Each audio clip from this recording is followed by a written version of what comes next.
Hey Messy family, welcome back to Messy Stories. I'm your host Curtis. I'm Sahanati. Now in today's segment, we have a story time coming from a YouTube creator named Mia. She thought she found love on Tinder, but her dream man turned out to be an alcoholic nightmare that she barely escaped. Trigger warning, Messy family, because this story does have to do with DV, so make sure you proceed with caution.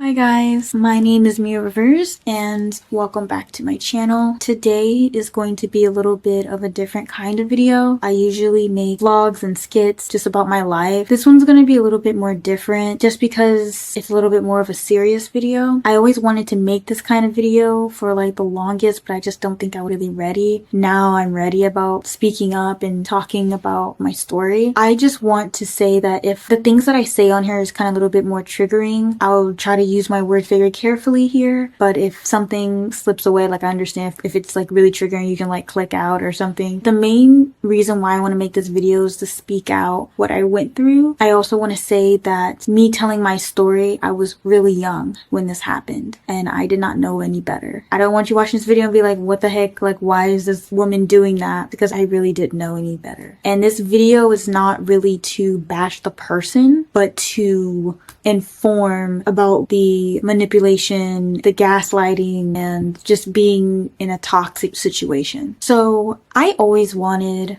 a boyfriend. I don't know why. I think it's usually because like all of my friends had one. I really wanted one in high school, especially in like freshman year and sophomore year. Junior year and senior year, I kind of forgot about it, didn't really care anymore. And then in college, I didn't really care about that either. It's not when I got to LA, because I went to Arizona, to Texas, to LA. When I was about 21, that's when I kind of started and I was just like, I need to put myself out there. Like I was thinking, the reason why I'm not meeting people is I was really shy. I just felt like in order for me to meet people, I have to put myself out there. I have to meet people. So that's what I did. I got a Tinder. I went on a couple of dates. Like I think the first day we went to go get sushi. Second day, we went to the farmer's market. And it was like, we believe like 3 guys and it was just one date. It never went forward after that. Just the one date and that was it. With the Tinder that I was doing on the app, it was a lot of left and right and left and right and a lot of texting. And I just kind of felt like, I didn't really want to do this anymore. It was like a lot going on. But I got a text from this guy. He told me we matched, but I don't remember matching. Like I don't remember swiping right on him at all. And I was literally about to delete the app. Like I was not about to move forward with the app because I was so tired of just the swiping left and right. It was tiring to me, so I didn't want to do it anymore. So I was really going to delete the app. This guy texted me and he said, can you solve this puzzle for me? And he had like these like lines, meaning that he wanted my phone number. So I thought that was pretty clever. And so I gave him my phone number and we started texting from there. I remember looking at his picture on Tinder and I was like, I really don't remember swiping right on him, but it looks okay. I don't really think he's like my type, but like he looks okay and nothing seems wrong with him, but he just wasn't really my type. So I really kind of wasn't wanting to go out with him. But I remember him wanting to go out immediately. He was like, you want to go out this weekend? And I said, sure. But when it got closer to the weekend, I didn't really want to go. I was just like I don't really want to go. So I canceled on him and I said like I had a family emergency, but really I didn't have a family emergency. I just didn't want to go, which is weird. I had this feeling in my stomach that I just did not want to go. I was not going to go, but my friend told me, well, why did you cancel on him? I was like, I don't know why. I just didn't want to go. He's not really my type. I don't see why I have to go. So then he texts me again. He says, well, how about next week? And I was like, okay, this is just the first date, just one date, and then I'm done. I'm not doing this anymore. I'm not doing no left and right and swiping left and right and stuff like that. That's just one date and that's it. We go to Starbucks. And I remember when I went to Starbucks, I was really nervous, but when I first saw him, he was really, really tall. That's like the first thing I saw. But when we sat down and everything else, like he was really chill. I remember him being very laid back. And I that's one of the a characteristic that I really like. He was very, very laid back and was very calm. We started talking about like our dating experience on the apps. We started talking about movies. We started talking about school. It was a nice talk. I didn't see anything wrong with it. It was nice. I never had a bad date. Everything was fine. I got up, we went our separate ways, and that was it. I remember texting him saying thank you for a nice date, and that was about it. Then he texts me, he says, I'm gonna go out to the beach next week. And I was like,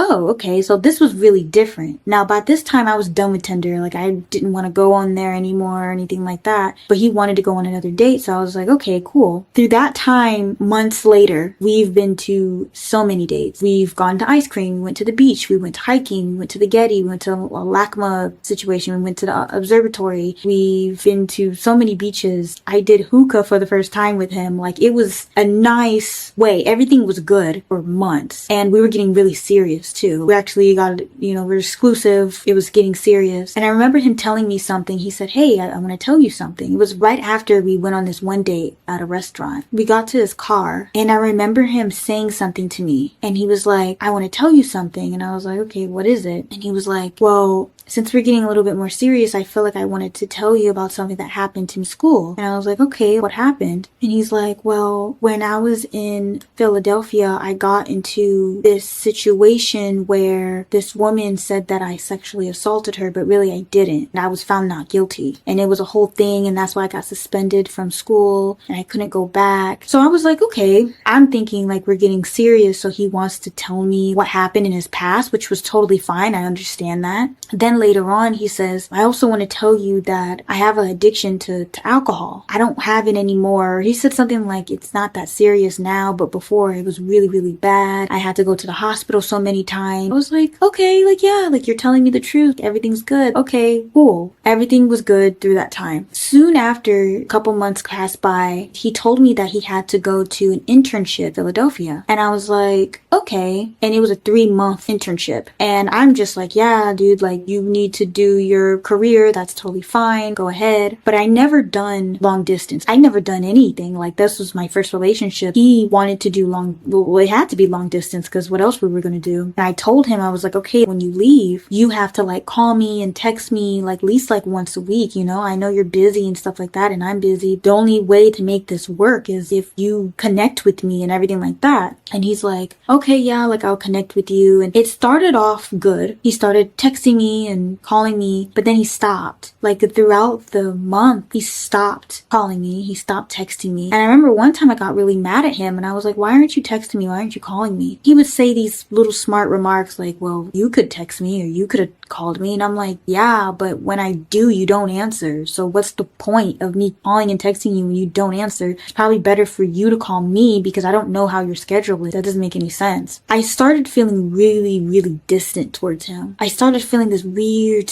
feeling in my stomach. Something was wrong with him. I knew something was wrong. We would have these talks on the phone and he would say things like, well, I don't know if I'm going to go back to LA because he was in banking. So he had a banking job in LA, but he did his internship so he can try to get into this bigger, like his dream job in California. But he had other jobs that he applied for that he didn't really want, and one of the jobs was in Texas. And so he was saying things like, well, I might go to Texas, I don't know. And me being naive and young, well, I'll move into Texas with you. Like, I don't care. If I'm gonna make this work, I'm gonna try to do everything I can to make it work. So we talked about that for a moment of time, but still feeling distant. I think I said that because I felt really distant towards him. But one day I was working and he texts me and he says, the reason why I haven't been calling or texting you is because I relapsed. I'm in the hospital. I don't know really what happened. It just happened. I've been drinking for months now. It just got it got out of hand. I need help and everything like that. So as the loyal girlfriend that I bought a plane ticket, $1,000+ to go visit him in Philadelphia to help him out, basically, because his family didn't go to see him. His friends didn't go to see him. So I went over there and I was going over there to take care of him. I remember like talking to a coworker and I was like, I'm gonna have to go and visit him over there. So I went all the way over there and I got a hotel and everything. He was supposed to stay in the hospital for 2 more days. This man signed something to get out the hospital. And the doctors told him not to get out the hospital, but he did it anyway, just because I guess he wanted to see me. I told him, I was like, no, like I'll come see you at the hospital. You don't have to come see me. I'll come see you. But he didn't care. He didn't want to be in there anyway. Signed the thing and the doctor told him, he was like, okay, but you do know that this is very dangerous. Like you can't do that. But he did it anyway. So he came.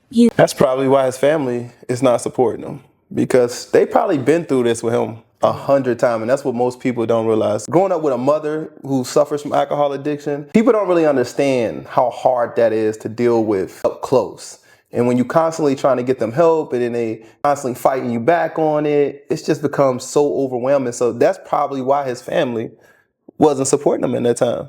You can't want it more than the person that's actually going through it. And him just checking out shows right there his priorities isn't getting better. It's now I'm about to go see my girlfriend. Right. And that's why, listen, when she was talking about how she had that intuition in the beginning, something was off about him, women, trust that for real, because honestly, that'd be God protecting you. That's God. That's the little voice of God on your shoulder telling you, proceed with caution. It took a lot of courage for him to tell her that, though, because he states away. She would have never known. She thinks he's just pulling away and maybe their relationship is going downhill, but really he's in the hospital. I give him some points for at least admitting, because some people, the first step to getting better is admitting that you have an addiction. So if the fact that he admitted I had an addiction, but it wasn't that bad, I was already kind of iffy about that. He said it's not as bad now. I'd rather hear him say that I don't drink now. But if you still drinking now, that's already a red flag to me. Like, no offense, but well, I mean, wouldn't y'all say that's a red flag? And then the fact that he waited till after they started dating to let her know about the sexual assault. My thing is, though, he said that he wasn't found guilty, but still couldn't attend the school anymore. I would definitely do some background checking on that, because For real, that seems a bit odd. it's a little bit off. Sexual assault on a teacher is crazy. I don't think you can make stuff up like that. So I would have definitely did a quick search on him immediately. So any woman who's watching this today, if a man ever tell you about his history, you know what, forget it. Don't even give him a time to tell you about his history. Go to peoplefinder.com and look up everything about that man. All you need is his first and last name. If you got his phone number, all that, you're gonna know. His age, perfect. As soon as you find a person that's him, make sure you go through and look at all of his criminal background and make sure this man ain't got nothing on there that's against children, women, just anything that's crazy that you don't agree with. It's a background check. It's okay. You can do it. And you should definitely be doing that anyway. If you're on dating websites, do your research, find out if they are actually someone safe to be around. That's probably would have saved her a lot of time in the beginning when she was dating these other people, just to get a glimpse of what she was getting herself into. Yep, I'm 100% vouching for background checks. You know, I did a background check on her. Is it weird? I don't know. Let me know in the comment section, Messy Family, but do some background checks, all right? Let's check and make sure. Don't just go off of what they say in their bio. Y'all do know they create that themselves, right? Go see what they've done in life. What were you That's my hoping to advice. find about me? You never know, man. She's cute and all. You just never know, bro. It'd be the pretty ones. You gotta watch out for them pretty ones, all right? They be stealing and shit.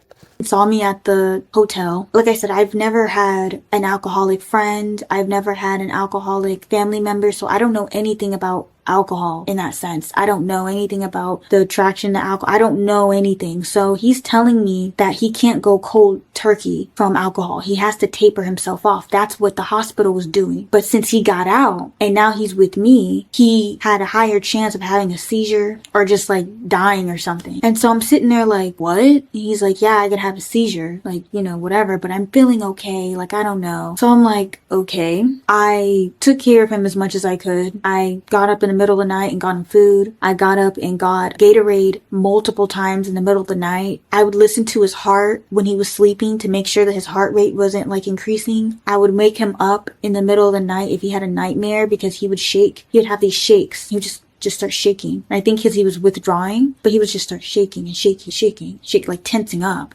Later that night, he got a phone call from his mom and he said, oh, I have to take this. So he got out from the room and he closed the door. And his mom was like, where are you? Where are you? And he's like, well, I'm out the hospital. And she's like, well, why are you out the hospital? Like, you should stay in there. Like, the doctor told you have to stay in there. And he's like, no, it's fine. Like, I'm with a friend. And I was like, in my head, I'm like, a friend? And I'm thinking like, why did he say that? And I was just very confused on why he said a friend. I don't know. I just didn't think anything of it. And I was like, all right, that's kind of weird, but okay. He goes back in the room and I didn't like say anything. I didn't confront him because I'm thinking, all right, well, I did feel some type of way about it though. I remember like us like going to bed. I said something about a relationship. I think the reason why I said something about a relationship was because of the whole friend thing and it kind of bothered me. So I think I said something about somehow making our relationship stronger or something like that, along the lines of that. And I remember him getting really mad at me and he's yelling at me and he's like, I have to think about myself and I have to be by myself and I can't do this relationship stuff. It's like, you're doing way too much and I'm like, what? And at that night, I just like didn't say anything. I was so so shocked about him raising his voice at me. I didn't say anything. I just kind of just like sat there and I was crying, but like silently. I remember him turning, and he looked at me and he said, "Are we still okay? Like, are we still like good?" And I'm like, "I don't know." Cause I really wanted to break up with him that day. So the next day, I had a flight going back to LA, and I think he got better and went back to his internships. And then he was in Philadelphia, and then he got back from LA. I remember him saying that he was sorry for raising his voice at me, that he would do better, that won't happen again. And I believed him, and I said, okay. Later on, he got the job that he really wanted, the banking job that he really, his dream job that he got it. And he was going to start in January. Around this time, this was in almost December. So he got the job, and I was really happy for him. I was like, good, like, you got the job, your life is like, your career is like building up, like, this is a really nice thing, like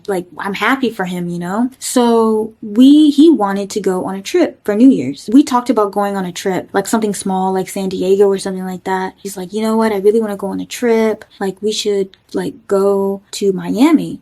And I was like, I don't know about Miami. He's like, well, what about Las Vegas? And I was like, yeah, I could do Las Vegas. Like, it'll be fun. It's like my first trip with my boyfriend and things like that. I buy my ticket. He buys his ticket. We go get the hotel and everything like that. And we're going to Las Vegas for New Year's. We both get there. We're both excited. I did think about his drinking. I was thinking like, how is this going to work out? But he's better now. He's better. Like, he stopped drinking. He had this one mix up, but it's fine. He won't ever do that again. Like, I'm thinking in my head, like, he won't ever do that. He's good. He's fine. I remember going to the receptionist, the hotel that we're staying at in Las Vegas. I didn't know this, but they wanted a $600 down payment. And I didn't know this. And so I'm thinking like, $600? He's like, yeah, but you'll get it back. And I'm like, okay. So I put the $600 down. I would like to say that he didn't have a lot of money at the time, mainly because he was going to start his job in January and he was going to be making like 6 figures there. So he was kind of low a little bit on money, which I'm not sure how much he had.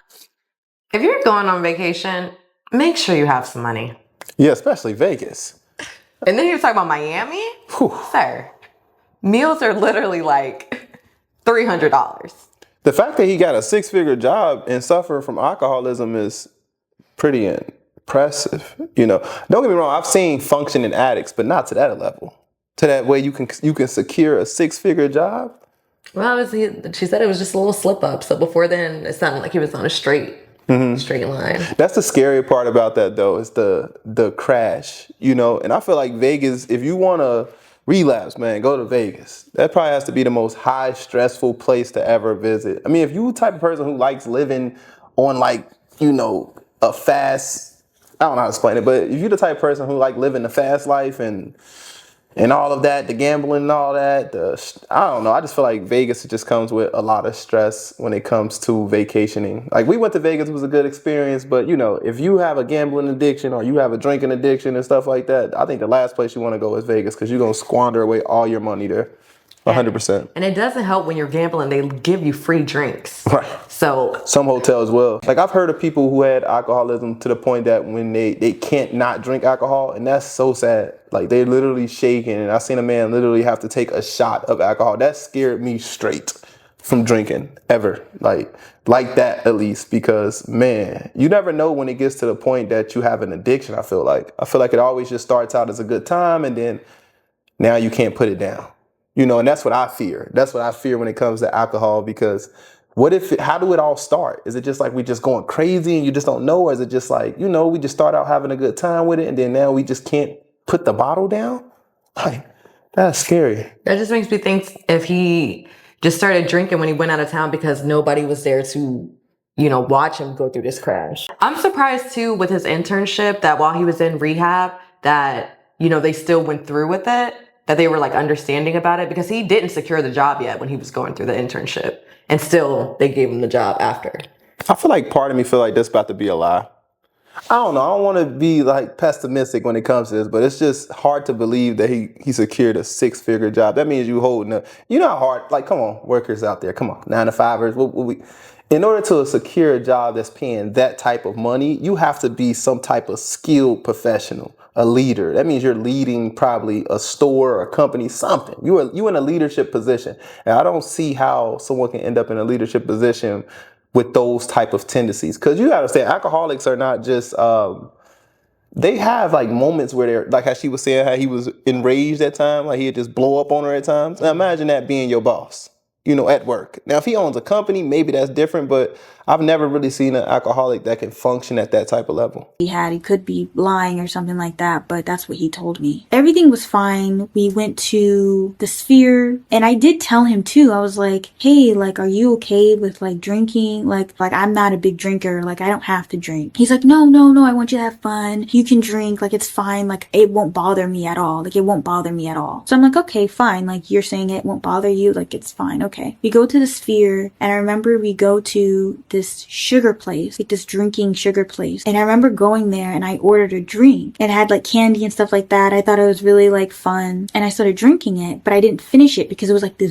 big fish bowl of a drink, of alcoholic drink. So I didn't finish it. It was good, but I just didn't finish it. So while he's talking to me, he grabs my drink and starts drinking it. I didn't say like, what are you doing? But I just forgot about it. I was like, okay, like he's drinking, but he doesn't seems fine to me. Like I didn't think anything of it. So that day, the next day, I forgot other things that we were doing. We were like going to the mall, we're going to the strip, we're hanging around there. We were just having a good time. Everything was fine. Later on, he started acting weird. Like he started like being loud and like obnoxious and doing things that were really, really weird. And I would sit there like, what is he doing? Or why is he acting like that? I remember he would tell me to stay here. And he would go to the store and then come back. And I didn't know what that was about. And I was like, he go to the store so many times. Or he would say like, stay here. And he would go back to the hotel room and then he would come back. And I thought that was weird too. The next morning, he said, hey, I have something to tell you. And I'm like, what? He's like, I've been drinking this whole time, like really, really bad. He opened up the refrigerator and all the drinks in the refrigerator are gone. All the alcoholic drinks in the refrigerator was gone. And he was stuffing the bottles, his suitcase, or under the bed or something. And so I remember looking at him like, what? He's like, yeah, I've been drinking again. And it's okay though. I can stop anytime. Like it's totally fine. And I believed him. I said, okay, like if you're saying that you can stop anytime, like I guess you can stop. Are you sure you okay? And he's like, yeah, I'm fine. I felt like once he knew that I knew that he was drinking and I was so-called okay with it, he started acting up really, really bad. He was going downstairs. He was gambling like all his money. He was taking my money and gambling it. He was like drinking. I was just like, like, are you sure you okay? He was like, yeah, I'm fine, blah, blah, blah, blah. The next day, I wanted to go to this museum thing in Las Vegas. I love museums. So it was like this little cute museums and like you can like write down like your picture and it can be like on the wall. And I thought it was really cute. He gets up, sloppy drunk. He goes downstairs, drinks some more. And while he's drinking, he's telling me that like, oh, like you're such a blessing to me. Like you've stuck by me all this time. Like, all this other stuff. And I'm like, yeah, like, of course, like I'm with you. But he was just like, I'll stop drinking. I'll stop when it's the right time. I'll stop. So he's drinking in the morning, early in the morning. He's drinking in the afternoon. And I believe like our date that we had to go was around like 3 o'clock or something. We take an Uber to this place and we go, it was like inside the mall. Like the place that I needed to go to was inside the mall. So we were inside the mall and I'm trying to find this place. I'm really, really bad with directions. So I'm trying to find this place. I'm trying to find this place. And he's grabbing my arm and he's like yelling at me. And he was like, come here.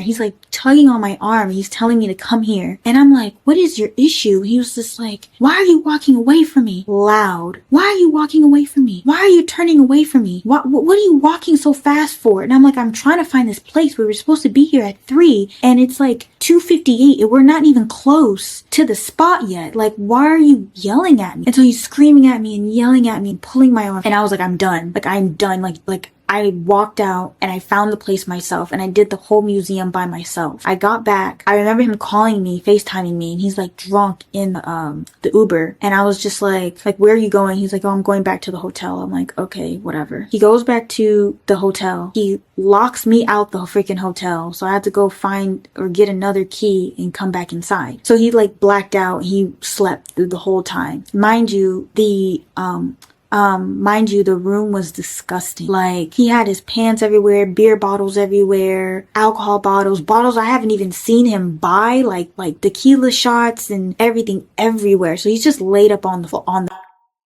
That is super dangerous to be out of town with someone and they're locking you out of the hotel. It doesn't matter how drunk you are. Like, Right. you have to know at some point what you're doing. Yes, I get people black out, but it's like, if you're to that point where you're about to black out, you know when you've had enough. Like, you know when you met your limit. And and it's to the point like, wow, now you don't even care about my safety. It's time to go. Yeah, I'm just constantly reminding myself how young she said she was at the time, and she's never dealt with anybody with alcoholism like issues. So there's no way she can really understand or know like what to expect from him. Like me personally, I already see the red flags in anyone who's ever been in this situation, or maybe first person point of view or second person point of view or third person point of view. We all know that you can see the red flags building up. The fact that he even had a room with a mini bar in it, like me personally, just knowing people in those situations, we're not having a mini bar. Yeah. We're not drinking. We're not doing nothing. Now, if you have to take a shot or whatever the case may be, then we'll go within the limits, but that's already playing in fire to me. And that's what I was thinking too. Like, she should have told the hotel staff, like, can you clear the mini bar out? Right. Have someone that has drinking problems. And I'm pretty sure they would happily take the mini bar out. And do you know how much it costs to drink a bottle out of that fridge? You talking about he cleared the fridge? Ma'am, when you get that bill, when you're about to leave? Listen, I don't care how much money I got. I'm never, ever drinking out of that mini bar. I'm being honest with you. The prices you see in that mini bar is ridiculous. I mean, the drinks are like this. Anyways, they like this little, and it can go for like $20, $30. And he just cleared out the whole refrigerator. Yeah, if you have a drinking problem, Vegas is not the place to go. Like, you could literally walk to your hotel and you're going to pass a drinking stand. That's all Vegas is drinking and gambling. Yeah. That's all it is. If you don't have money to spend, don't go there. Everything is about to wax you.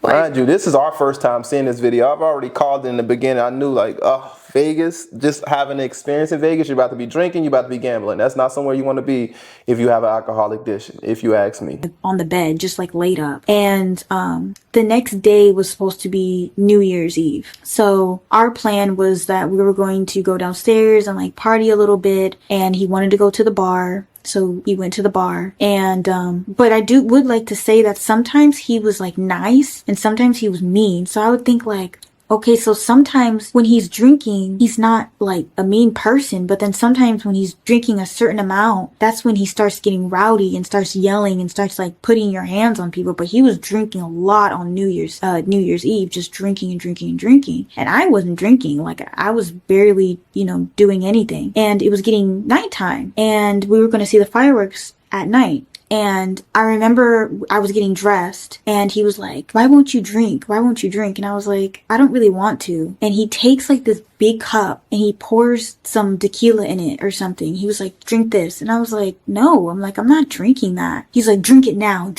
like drink it right now. He's like forcing me. I can tell like he's really, really drunk at point. And I'm like, no, like I don't drink like that. Like that's not something that I do. I don't chug drinks like that. He's like, why won't you drink it? Drink it now. So he's putting Fanta in it and he's shoving it in my mouth. Like he's shoving it in my mouth and like making me drink it. Like he's putting his hands on me and he's telling me to drink the drink. So I'm drinking a little bit and I'm like, this is not something I drink. I don't drink this stuff. So he's like, drink it now, drink it now. And I'm like, I'm sorry. Like I feel like I'm about to throw up myself. Like I can't drink it. So he like chugs it himself. He's like, okay, let's go downstairs then. So we go downstairs. He's drinking some more. We see the fireworks and we get tired. So we go back to the room. When we go back to the room, I don't know why, but he's screaming at me bad again. He's saying things, you think you're better than me? You think you're all that? Who do you think you are? You think you're all that? You think you're better than me? And I'm like sitting there, I'm taking my shoes off. I'm like taking off my makeup. I'm like, I'm not even listening to this dude because like, I don't even know what he's talking about. And he's like, what do you think you're better than me? Huh? You think you're all that? What would you do without me? You can't even like live without me. He would say things like that. And I was like looking straight. I wasn't saying anything. I wasn't doing anything. I was just like changing. I was taking off my makeup, taking off my jewelry. Like I'm trying to get ready for bed. So he's yelling at me, who do you think you are? And then he starts crying. And then he starts saying things like, I'm a loser. I would never get better. Guys, I'm literally like changing my stuff and I'm looking at him like, what is wrong with you? Like, what are you talking about? So he's continued yelling at me. And I guess I wasn't looking at him the way that he wanted me to look at him, because he told me, look at me, look at me, look at me. And so I didn't look at him. And then he just like, I didn't even know it happened, but he just like hit me. I remember like looking up at him and I'm just like, okay, he's drunk. He doesn't know what he's doing. He's gonna get better, like he says. This is just gonna pass. I remember getting up and like screaming at him, saying something like what the heck are you doing? Like, leave me alone. And he just like gets in the bed and like goes to sleep. I get in the bed and I was just thinking like, oh my gosh, like I cannot wait to get out of here. I cannot wait to just like leave, because this is just not good. And he's in the bed and he's drunk, but he's saying things like, you know, you deserve to be with a millionaire. And I was like, what? He was like, you deserve to be with a millionaire, and I'm just a loser right now, and I'm just not gonna get better. And I remember just sitting there just crying. There you go. Red flag right there. When they start to do stuff like that, that's when you start to get up and just walk away. That's when you leave the situation. Once they start to reflect and start to act like as if, you know, oh, pity me, pity me, pity me, that's a sign to me that they're no longer trying to find growth. They're just accepting it and trying to put pity on you. You know, they want you to feel bad for them. And in this situation, you can't do this alone. This is not something a woman of her age should be trying to handle alone. He needs professional help, because those type of things that he's saying will not fly in those rehab centers. They're going to be like, yeah, okay, put them in there, do what they got to do, but they're going to force it, you know? And with people like him, it's almost like I don't believe he's 100% a bad person. I just believe he's not in his right mindset. Do I justify the fact that he put his hands on her? No. But honestly, it's like you don't even know what to expect when somebody is that intoxicated. Like he's then cleared the whole refrigerator. He's went downstairs drunk even more. Then he's gambling your money, his money. He's flashing out. I feel like that's when you walk away. That's when you walk. It's not your job. It's not your responsibility. It's like the goodness in you. I understand you have a good heart and you want to help this man in this situation, but look how much damage is causing you already in the beginning. I can only imagine how worse this gets. I don't know how long she stays with him in this situation, but I just know it gets worse over time. The fact that he's even comfortable drinking in front of her this recklessly, and she's just like, you know, trying to be understanding, but you have to put your foot down. You got to be like, no, don't drink. No, it's not okay. He's literally, at this point now, he's trying to pressure you to drink. So not only is he dealing with it himself, but he's trying to put you through the same thing. Right. It's just time to go. I was crying and crying and crying. And I was watching this one podcast, and this woman was talking, and she says, when the devil feels like you're about to leave, he tries to reel you in even stronger. And he's laying in the bed and he says, I love you. And I remember hearing that, and I said, well, I love you too. And he goes on and he was like, I want to get better. I want to get better. And I was like, I want you to get better too. We both go to sleep. He's trying to find this alcohol bottle that I hid behind my purse. And he gets up and he's like grabbing all this stuff, and he's like pulling all these clothes and trying to find his alcohol bottle. And I said, are you trying to find the alcohol bottle that's behind my purse? He's like, yeah, I'm trying to find this. So he gets up and he tries to get like back in the bed. And I said, hey, I had a dream about you. The dream that I had was him starting his new job, and he's been in there for a while, and him getting caught drinking and him getting fired and losing everything. That's the dream that I had. I told him, I said, hey, I had a dream about you. And he was like, what was the dream about? And I told him, I said, because you lost your job. And he was like, no, I didn't. I'm gonna get better. I'm gonna get better. And that's not gonna happen. I'm gonna get better. I'm like, okay, but I'm telling you that you lost everything. That's the dream that I had. And that's all I can tell you. The next day we fly back to California. He was drinking on the plane. He was drinking in the airport. He was telling me, he was like, well, the only way that I would have to get off from drinking is I had to taper myself off and I would get better. And I said, okay. When we got to California, he calls me and he says, in order for me to get better, I have to taper myself off. So I need you to go get me some alcohol. And I said, okay. And I was like, all right, well, this is the only time to get better. Like, you're saying that you want to start your new job. I found myself helping him to start his job the next week, because he started his job on a Monday. And I was like, I'm going to help you get right. I'm going to help you get better. He lived with his grandma. His grandma was on vacation, believe like in Hawaii or something like that. He was just staying by himself in his grandma's house. So he told me, he was like, go get some alcohol, like some White Claws. Yes, that's what it was, White Claws. He wanted me to get something very soft, like some White Claws, so he can taper himself off with the White Claws, which makes sense because you can't go cold turkey when you're drinking, so it makes sense. I remember pulling up to his grandma's house. He opens the door and everything in there was dark. All I see, it was this black figure, just a black figure. And I was hesitant. I was like, what, should I even walk inside here? Like, I'm thinking in my head, like, he was kind of scaring me a little bit, but I was like, he's like, come, like, give me the alcohol, like, come over. So I come in, I give it to him. I walk inside and everything was dark. Like, I don't know why he had it so dark in there, but the only spot that wasn't dark was his room. He had the light in there, and he just like lays in bed, and I'm thinking that he's gonna crack open one of those White Claws and drink the White Claw, but instead he goes into like the living room, because the living room had a bar, and he cracks open a big bottle of liquor. So then I'm thinking, what's going on here? You told me to bring you this freaking alcohol that's going to taper yourself off, but then you switch up and you're chugging a big chug of liquor. Like, that doesn't make any sense. That's not taping yourself off, that's making it worse. So he's chugging this big thing, and then he's looking at me again. He's like, you think you're better than me? You think you're better than me? And I was like, what? Like, I came over here to give you some freaking alcohol so you can taper yourself off, like something soft. What happened was, but when I was looking at him like this, and he didn't like the way I was looking at him. So then he starts like screaming at me, and now he's chasing me in the house. It was a big couch that's in the living room, and he's chasing me. I'm running away from him. He's like, come here right now. And I'm like, no, I'm scared. And I'm like rushing, like to try to get away from him. When I got inside, I dropped my duffel bag, my keys, and my phone in his room. So I walk in his bedroom to try to get my stuff, and he pins me down on the bed. He starts shaking me in the bed, like shaking me.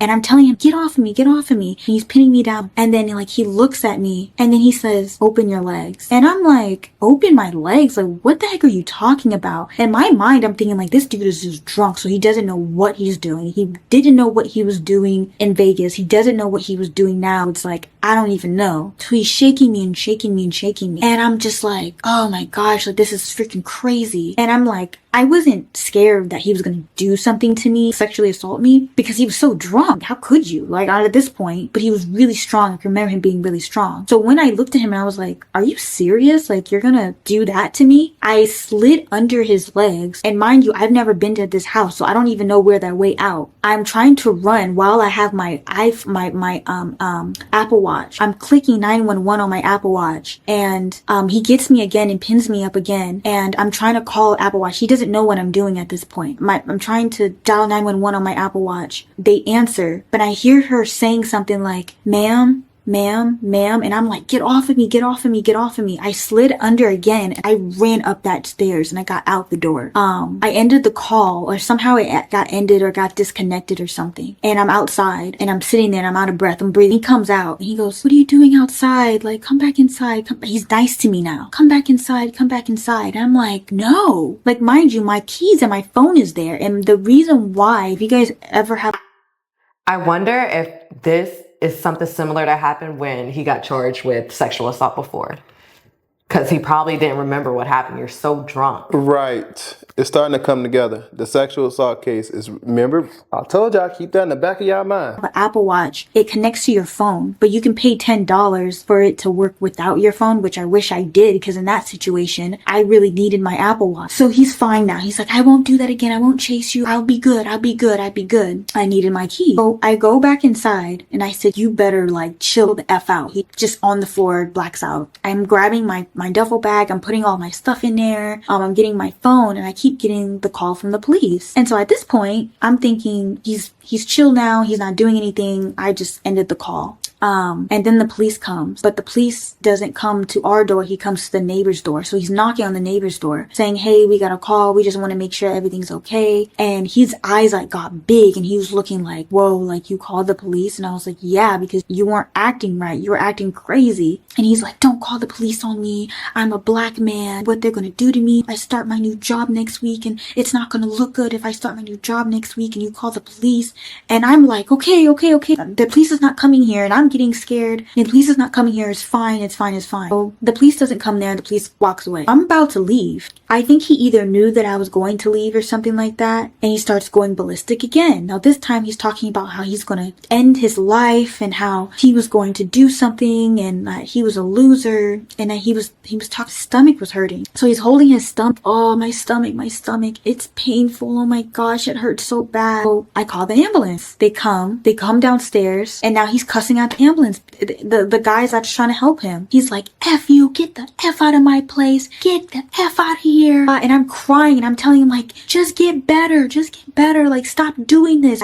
He's like, why would you call them on me and what's wrong with you? And I'm just like, I'm trying to help you. At this point I knew, I was like, I gotta get out of here. When he was passed out, I tried praying for him, but he wasn't listening. So I get out and I felt worried because he did say that he was going to do something to himself, hurt himself. And I didn't want to leave knowing that he was going to hurt himself. So I called his mom. His mom didn't answer. I called his sister. His sister didn't answer. Next day I had to go to work. His sister texts me saying like, hey, what's up? So I tell her about what's been going on with him. And she's like, oh my God, he's going through this again. And I said, like, how long has he been dealing with this? He said for 8 years. And I was just like, what the heck? Like, I didn't know. And she's like, oh my gosh, he has so many demons. You have to like leave him alone. Like, he will never get better. He won't never change. This is a thing that he keeps dealing with. Like, you have to like get out of there.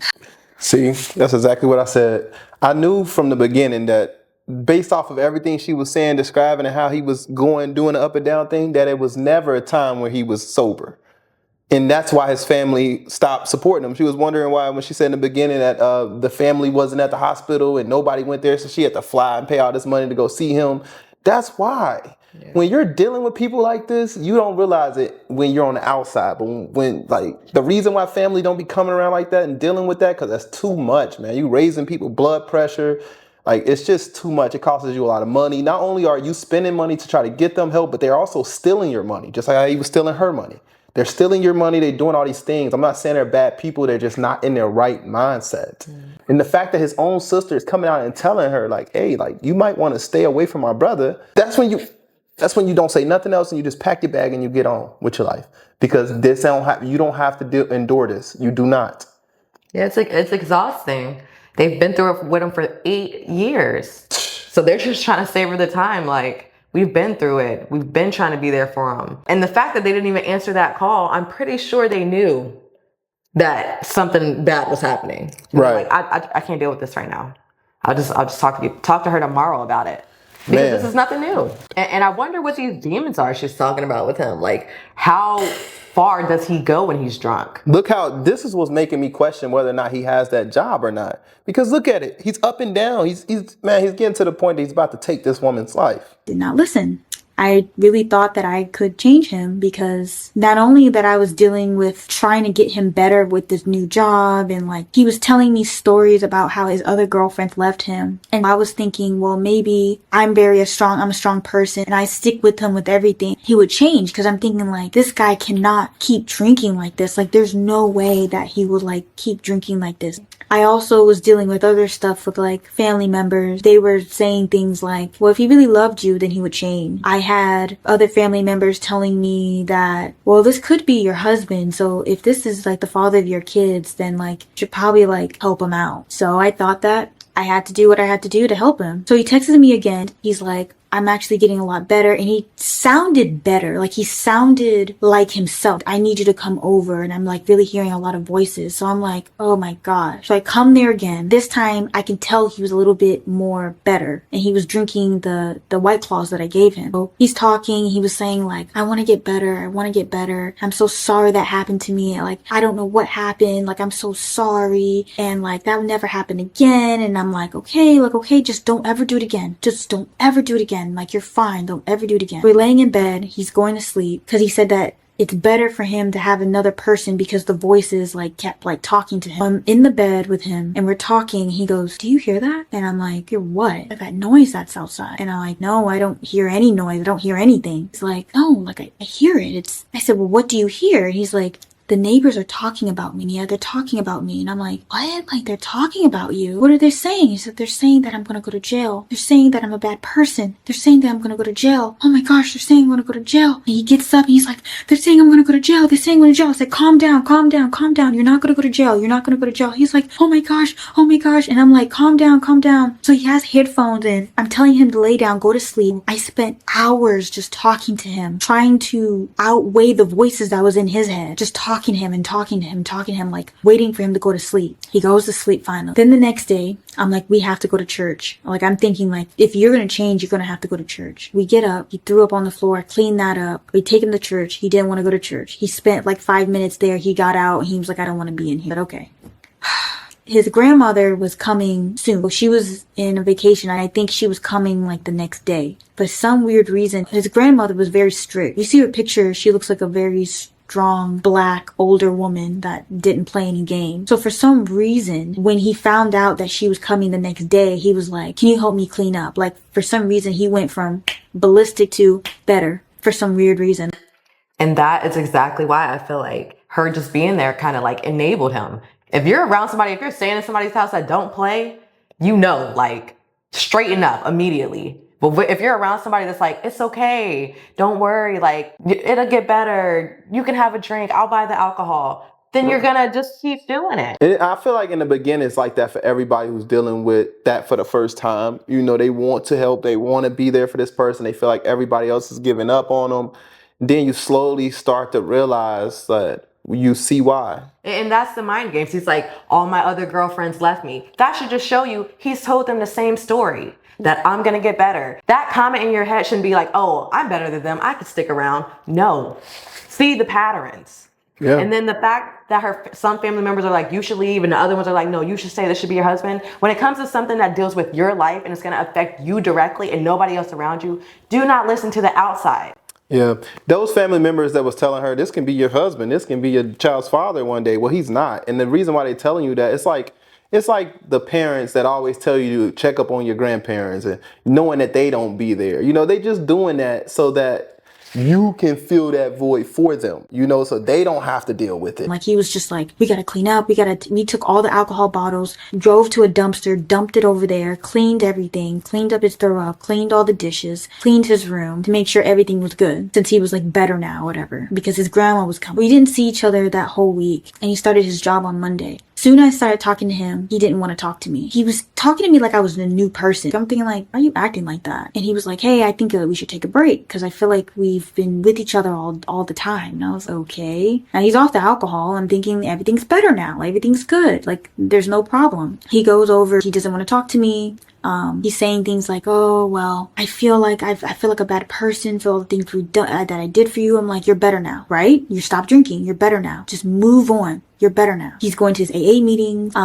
He's better. Like, I don't see what the problem is now. Like, I don't see what the problem is. You're better. You stopped drinking. You got everything you want. You got your family. You got your friends. You got a girlfriend that loves you. You know, I don't see what the problem is. I forgive you. We're done. Let's pass by. Let's get this ball moving. We're done. So he tries to make it better. And I remember one time he invited me to his friend's party or whatever. We go there and I remember him like picking up a drink and he was going to drink it. And I said like, you don't even know what that is. And he was like, oh, well, yeah, you're right. I don't know what it is. And so I drunk it with him and I was like, I drunk it for him. And I was like, this has alcohol in it. What are you doing? But I felt like he knew that it had alcohol in it. But for some reason, like, I don't know, like he wanted it or something. The next week we go on another date. We at the park. We're just chilling at the park. And I'm thinking everything's fine. Everything's good. All the past stuff is behind me. And he was going to drive me back home. I go in his car. I said, hey, can we get Chipotle? And he's yelling at me. I'm thinking in my head, like, why are you yelling at me when you're sober? Like, you're good. He's yelling at me and he's saying things like, oh my gosh, like, why do I have to take you to Chipotle? And oh my gosh, Chipotle's so far. And look up the directions. Look it up. Look it up. I'm looking up the instructions to get there. And I drove him to the wrong one. He's screaming at me.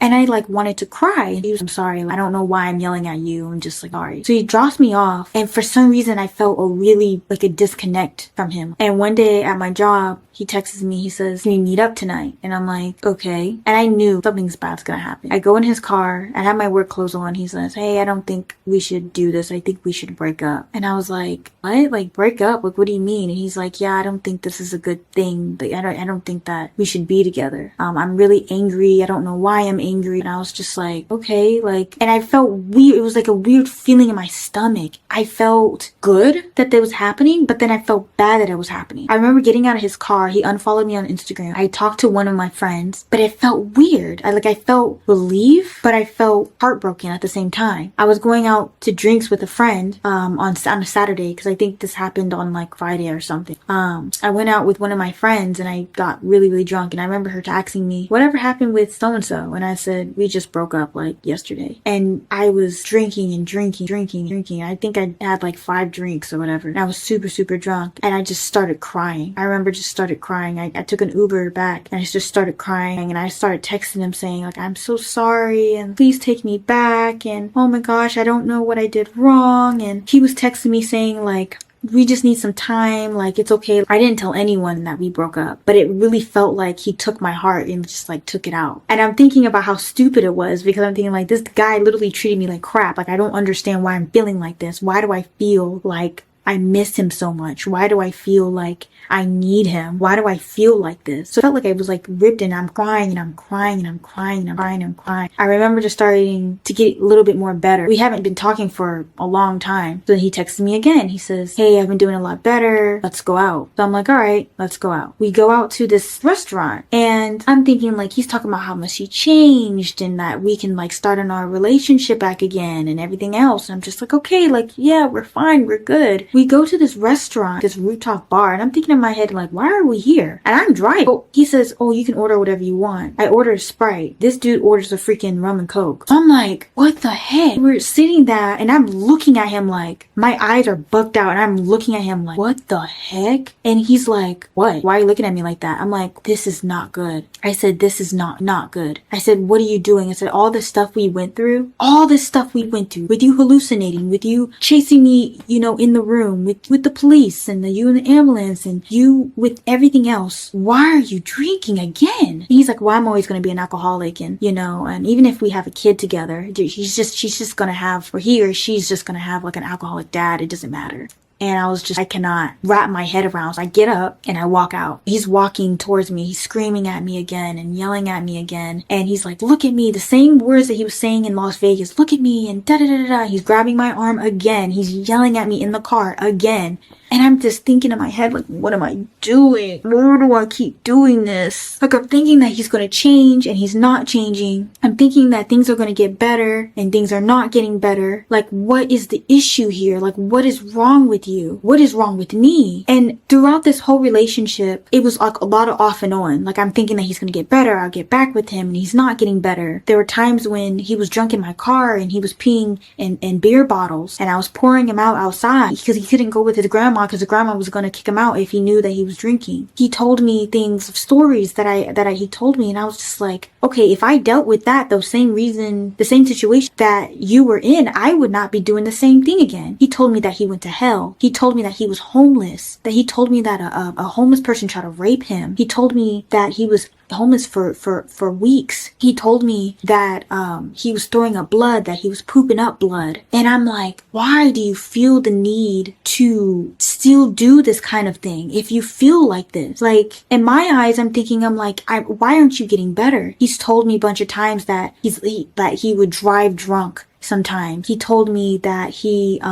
that at his job that he would put alcohol in his cup and drink it at work. He wouldn't care. He was getting 6 figures at this job and he wouldn't care. He told me so many lies. He told me so many names. When we first met, he told me he met his last girlfriend, or he broke up with his last girlfriend a year ago. It was 2 weeks ago. That's why when we were in the hotel, he told his mom that I was his friend, because he knew he shouldn't have been in a relationship. He told me so many lies. He's told me that, about the whole thing about his girlfriend, his second girlfriend, that they broke up 2 weeks ago, and then he just met me. So he didn't even have time to actually like grasp the information and grasp like him being alone. There's just so many times that he would go like off and on with alcohol. He was in the hospital again. He was, you know, throwing up blood again. He was going to call the police on his grandma because his grandma took his car, and I had to beg him not to call the police on his grandma. Like, so many stories. And I was just hooked on him. I don't know what it was. I was just hooked. And I like wanted to be with him, and I wanted to like fix him. And I really thought that once he got this job, and once he, you know, started going to church, and once he went to AA meetings, that he would change, but nothing changed. Nothing. Not even one thing. Not one thing changed about him. He would get sober for a minute, and then he would just go right back to square one. I dealt with a lot with him, and I think I really had to sit there and think. I said, you know, because I needed to change. I was like, I don't know why I'm hooked with him. Like, why I'm yearning for him. I remember I was talking to God, and I was doing some thinking, and I was like, why do I feel like, why do I feel like this? Why am I like with this person, and why was I with this person for so freaking long?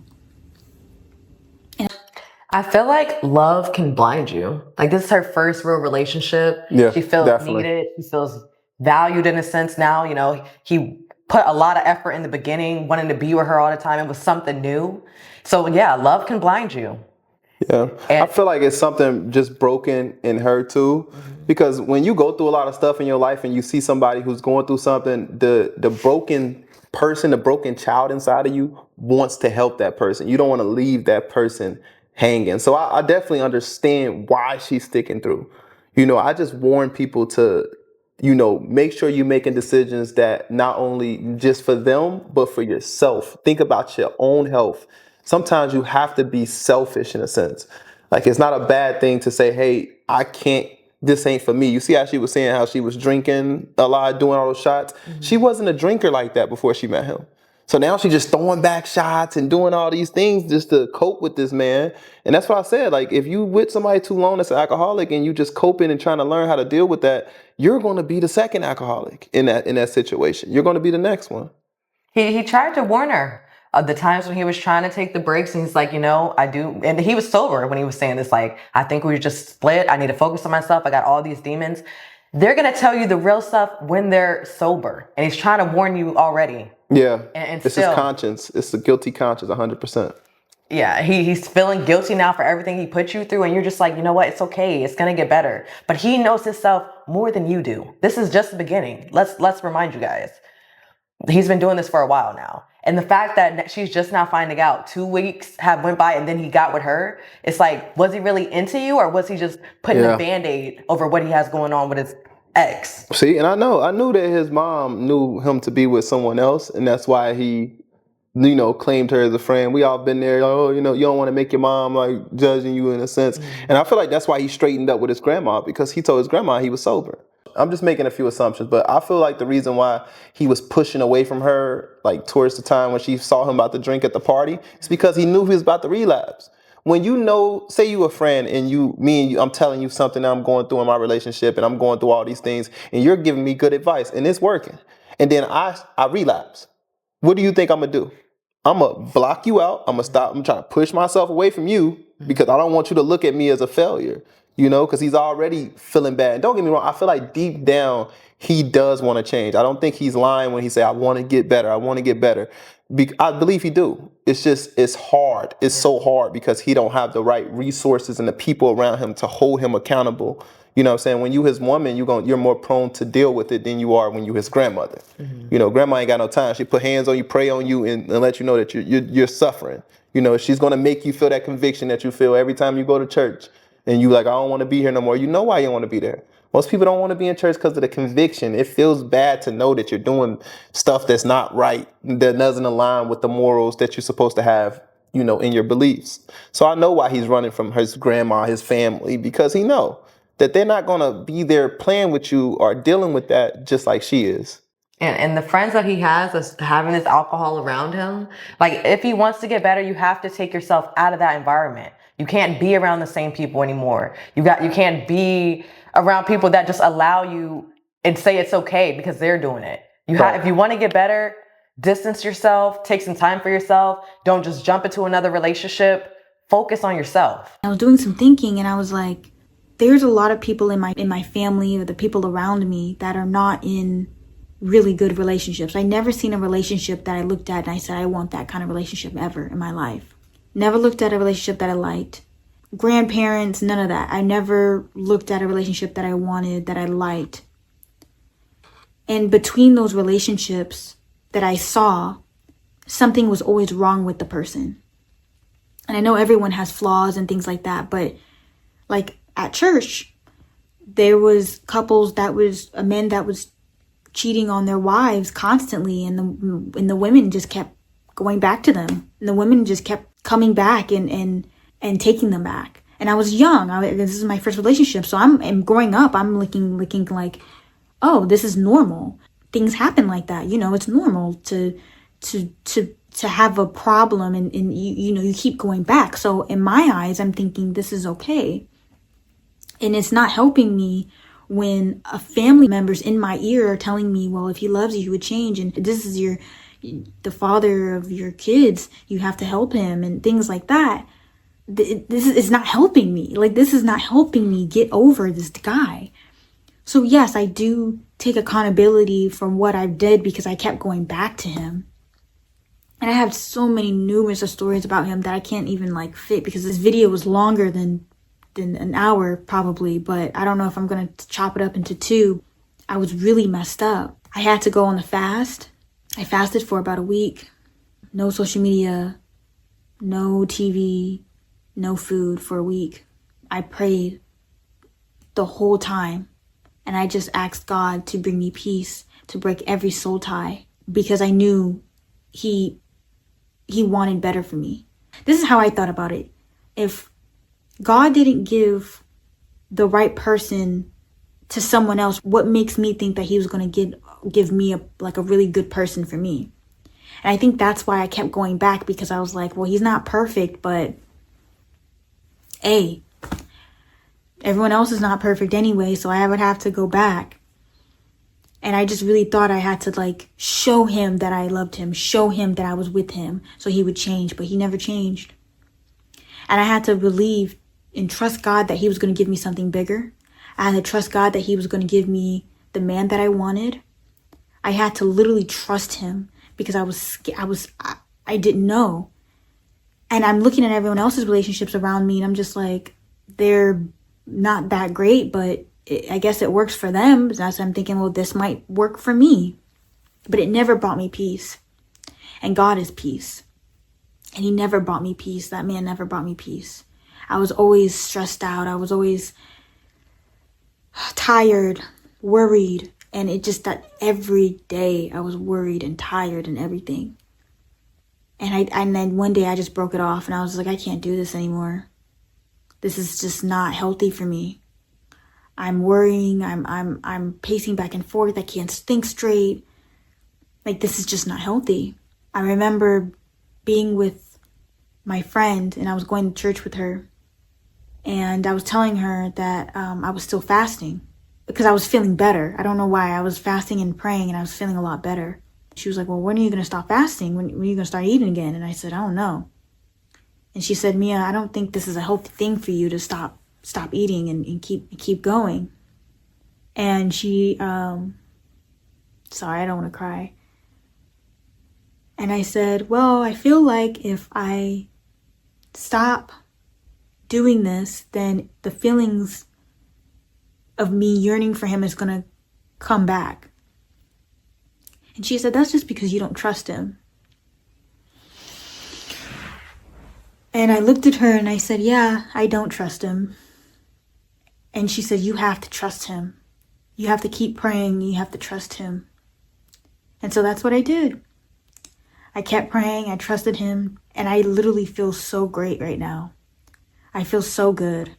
I'm literally like, I feel so good. I know there's better things out for me. Better, bigger opportunities.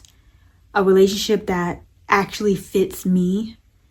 And I can't stop looking at everyone else's relationship and think like, well, comparing me to them or anything like that.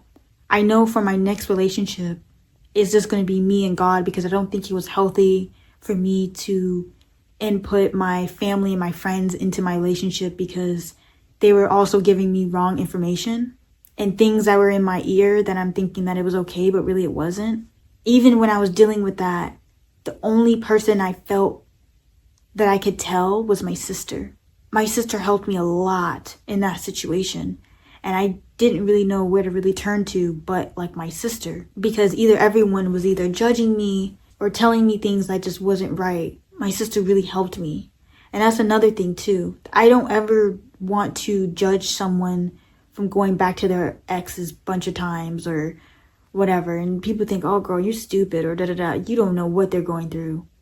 Because with what I was seeing growing up and what I experienced in the church sometimes and what people were telling me, and me being, this is my first relationship, and me being young, I didn't know any better. There were so many red flags and there were so many things I should have left, but I'm thinking I have to stay strong. I have to keep this relationship going. I've tried myself putting him anonymously on certain websites and things like that just to warn other people. I did warn this one woman that I mysteriously met. I don't know why. I felt like God was telling me to warn this person, and I did.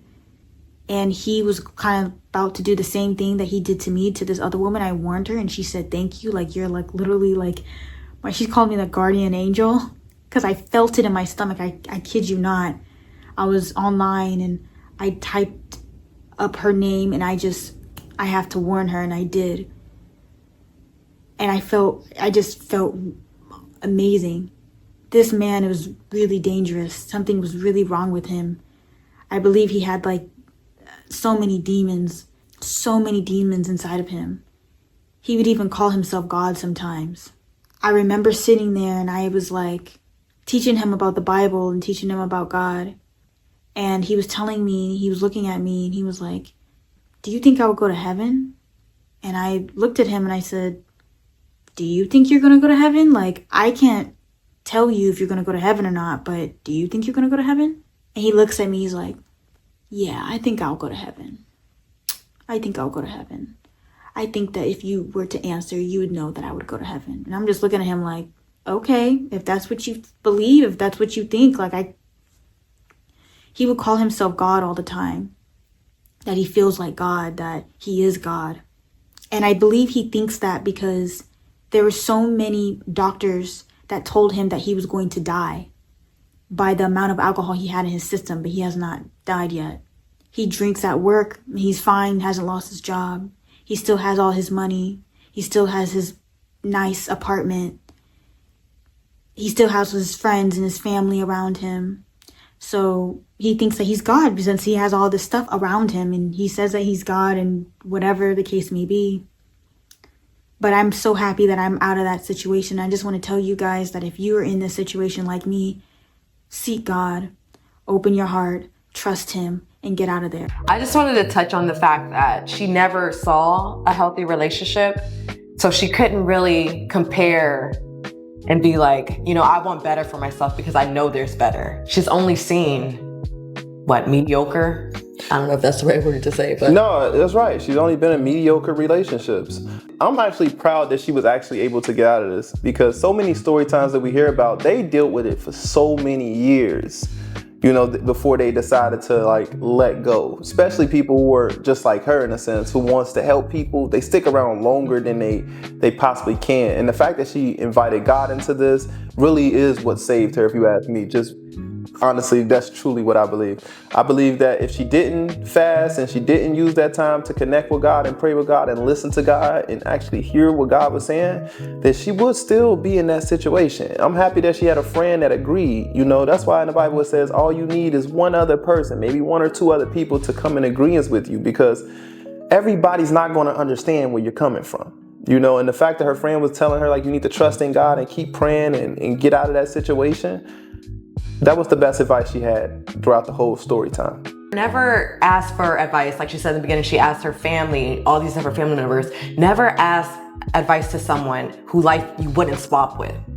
Because look what they're doing with their own life. They're not gonna give you advice to see you do better. They're gonna just put you in a situation that they're already in. Like she said, they're not happily married. They're just glossing over the negative things and just keep going back. And they want the same thing. They want to see the same thing for you. What are you all thoughts when it comes to this story time, Messy Family? Do we have any viewers that's actually been addicted to alcohol in the past and overcome it? What stories do you have to share when it comes to that? Please let us know in the comment section below. And if you've made it all the way to the end, we do appreciate you guys. Now listen, if you guys want to follow that creator, we will have her as normal linked in the description box below. So make sure you guys follow and support that creator for more updates, or just give words of encouragement. You can do that as well. But that's it, Messy Family. We're gonna be wrapping up this story time today. Please don't forget to like and share this video, so that way we can share this message out to people who are currently maybe going through situations like this. This video will help. Thank you, Messy Family. We will see you guys in the next story time. Peace out.